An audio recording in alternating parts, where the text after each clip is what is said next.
study. They found that actually women who celebrate their successes and their achievements can actually get paid more money and achieve more success in their careers than if they directly negotiated for a pay rise or a promotion. So instead of thinking about what can I do in the moment to be able to get more of that money, it's not about that.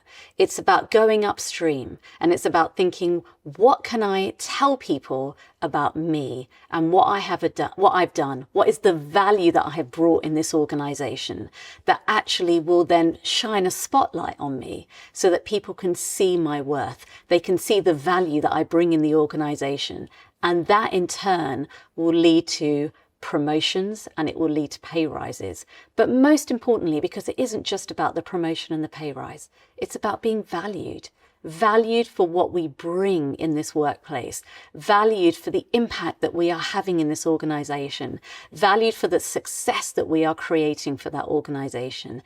And that's the point that we want to drive home. One of the best things that you can do for yourself is think about, what are your strengths? So strengths are a key tenet of positive psychology. So what we're talking about here are the things that you are innately good at. These are the things that really energize you. The kind of strengths that we're looking at are the things that we have within ourselves. So it could be your humility. It could be your ability to be able to understand other people, your empathy. It might be the fact that you're courageous. It might be the fact that actually you love learning. These are our innate character strengths. They are who we are. And the more we use them, the more our confidence grows. The more that we use them, the more engaged we'll be in the workplace, the more productive we'll be in the workplace, and the more likely we can get into a state of flow. In positive psychology, we have something called the performance curve. But about 3/4 of the way through the curve is what we call optimal performance. This is where we're using our strengths in the right way every day. At the other end of the curve, it's non-optimal performance. So this is where we're not aware of our strengths and we're not using them. This is where disengagement sits.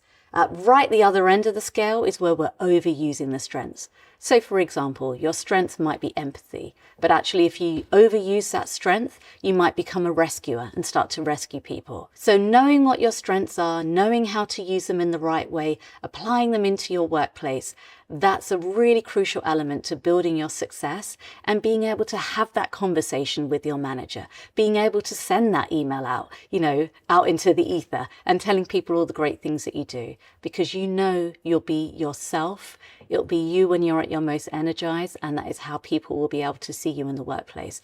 And that in turn will lead to you getting the promotion